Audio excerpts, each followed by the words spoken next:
Oi pessoal, sejam bem-vindos a mais uma aula do cursinho Ideia. Meu nome é Lívia e hoje a gente vai aprender um pouco sobre os conceitos iniciais de química orgânica, tá? Para a gente iniciar, qual é a definição de química orgânica? A química orgânica é a parte da química que estuda os compostos de carbono, certo? Então, só para a gente ficar um pouco por dentro da história, a gente vai ver algumas teorias e também vamos ver alguns nomes aí do início desses conceitos, né? Então, em 1777, Bergman, que foi um dos primeiros ali que começaram esses conceitos de química orgânica, definia essa parte da química como a química dos compostos existentes nos organismos vivos, vegetais e animais.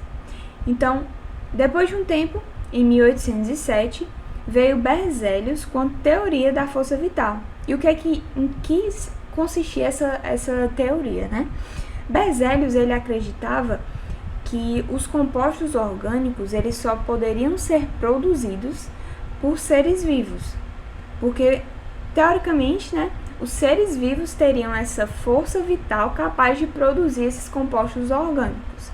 Então, ele não acreditava que as substâncias orgânicas elas poderiam ser sintetizadas, ou seja, que se poderia preparar uma substância orgânica artificialmente, seja no laboratório, seja numa indústria. E aí, em 1828, Roller ele veio com a síntese da ureia. Ele efetuou uma reação, que ele pegou ali o cianato de amônio, aqueceu, e ele obteve a ureia, que é um composto orgânico. Então, isso que ele fez, essa reação, essa síntese que ele trouxe, meio que derrubou essa teoria da força vital. E aí, em 1845, Kolbe, ele trouxe a síntese do ácido acético, que ficou conhecido também como a síntese de Kolbe, né? E aí ele mostrou também que compostos orgânicos, eles poderiam sim ser sintetizados, eles poderiam ser produzidos artificialmente. E hoje, nós temos o nosso conceito atual, ele vem dos postulados de Kekulé, que veio ali em 1858, e ele basicamente caracterizava o carbono e as propriedades dele, né? Que é onde a química orgânica vai girar em torno. Então, vamos conhecer algumas das teorias dele que a gente tem hoje, né? Que formam o nosso conceito atual. Então, primeira teoria é que o carbono ele é tetravalente. Então, o número atômico do carbono é 6, né? Se a gente for lembrar ali da distribuiçãozinha eletrônica, a gente pode notar que o carbono ele tem 2 elétrons na camada K e 4 elétrons na camada L. E se a gente relembrar sobre a regra do octeto e tudo, a gente pode ver que o carbono ele precisa de 4 elétrons para que ele possa completar o octeto, que ele possa se estabilizar. Então, geralmente ele faz 4 ligações covalentes para que ele possa encontrar essa estrutura, né, estável. Segundo, o carbono ele forma ligações múltiplas, ou seja, o carbono ele forma vários tipos de ligação, ele não forma só ligações simples, ele forma também ligações duplas e ligações triplas também. Então, essa é uma das características do carbono. Terceiro, o carbono ele se liga a várias classes de elementos químicos. Se a gente lembrar ali da tabela periódica, a gente percebe que o carbono ele está em uma posição que ele não está nem numa posição que faz com que ele seja caracterizado por ser eletropositivo e nem que ele seja caracterizado por ser eletronegativo. Então, ele se liga ora com elementos positivos, como o hidrogênio, ora com elementos negativos como o oxigênio. Então, a gente tem aqui dois exemplos, né, de cadeias carbônicas. A gente vê que o carbono ele se liga com oxigênio, com nitrogênio e também com o hidrogênio, né? Uma observação é que os elementos que eles são mais comumente encontrados na química orgânica, eles são chamados de elementos organógenos. Então, esses elementos são o carbono, o hidrogênio, o oxigênio, o nitrogênio, o fósforo e o enxofre. Então, tem um bizu para você decorar, né, isso aí, que é só você formar a palavra, né, chomps, e aí você decora dessa forma, né, só para você entender um pouco melhor e lembrar, né, disso que são os compostos, os elementos que eles são mais comuns. Outra teoria é que o carbono ele forma cadeias.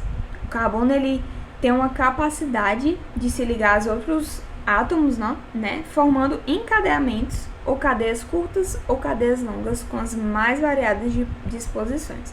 A gente vai ver que o carbono, a estrutura do carbono, ela pode variar muito. Então, essa também é uma característica dele. Agora vamos ver a classificação dos átomos de carbono de uma cadeia. A gente tem uma cadeia, os carbonos primários, que são aqueles carbonos que estão ligados apenas a um carbono. Nós temos os carbonos secundários, que são aqueles carbonos que são ligados a 2 carbonos. E nós temos também os carbonos terciários, que são aqueles que se encontram ligados com 3 carbonos. E nós temos o carbono quaternário, que são aqueles carbonos que estão ligados a outros 4 átomos de carbono. Então, a gente tem aqui a representação, né? Aqui a gente tem um carbono primário, um carbono secundário, e aqui nós temos um terciário ligado a 3 carbonos, e aqui um quaternário ligado a 4 carbonos. Tipos de cadeia orgânica. As cadeias carbônicas, elas têm também algumas classificações, alguns tipos. Como a gente viu, né? Por ele formar várias cadeias e cadeias de formas diferentes e estruturas diferentes, ele tem vários tipos de cadeias orgânicas. Então, nós podemos classificar uma cadeia quanto ao fechamento da cadeia. Nesse caso, ela se classifica entre cadeia aberta ou acíclica, ou cadeia fechada ou cíclica. A cadeia aberta são aquelas cadeias que elas têm extremidades, né? Elas não têm um ciclo ali, elas não são fechadas. E a cadeia fechada são exatamente as cadeias que possuem um ciclo. Isso daqui também pode ser chamado de núcleo ou anel também. Então, a cadeia também pode se classificar quanto à disposição dos átomos. Ou seja, quando a gente tem uma cadeia normal, é quando o encadeamento segue uma sequência única, só aparecendo carbonos primários e secundários. Então, a gente sempre vai ter aqui uma cadeia que ela é meio que linear, né? Ela começa em uma extremidade, termina em outra extremidade, sem nenhuma ramificação, sem nenhuma outra ponta, digamos assim. E nós temos também a cadeia ramificada, que é justamente quando a gente tem os chamados ramos, né? Digamos assim. Então, além de carbonos primários e secundários, nós podemos ter também carbonos terciários ou quaternários, né? Que é nesses casos aqui, né? Que a gente tem 2 carbonos terciários. Então, a cadeia ramificada, se você for parar para observar, né? Também ela tem mais do que uma extremidade, né? Se a gente tomasse, por exemplo, essa cadeia aqui como uma cadeia principal, a gente vê que existe mais, além dessas 2 extremidades, a cadeia principal, a gente tem mais 2 extremidades, né? Então, a gente pode também olhar dessa forma e classificar esse tipo de cadeia como cadeia ramificada. Outros tipos também em que pode ser classificada as cadeias orgânicas é quanto aos tipos de ligação. Nesse caso, nós temos as cadeias saturadas e as cadeias insaturadas. As cadeias saturadas são cadeias que só existem ligações simples entre os átomos de carbono. É bom a gente lembrar que é sempre entre os átomos de carbono, porque, por exemplo, nesse caso, a gente tem uma ligação dupla com o oxigênio, mas essa cadeia é considerada saturada porque não tem uma ligação dupla de um carbono com outro carbono. E é isso que classifica ela como insaturada, só se for entre um carbono e outro. E aqui nós temos uma cadeia insaturada, que tem uma ligação dupla entre um carbono e outro.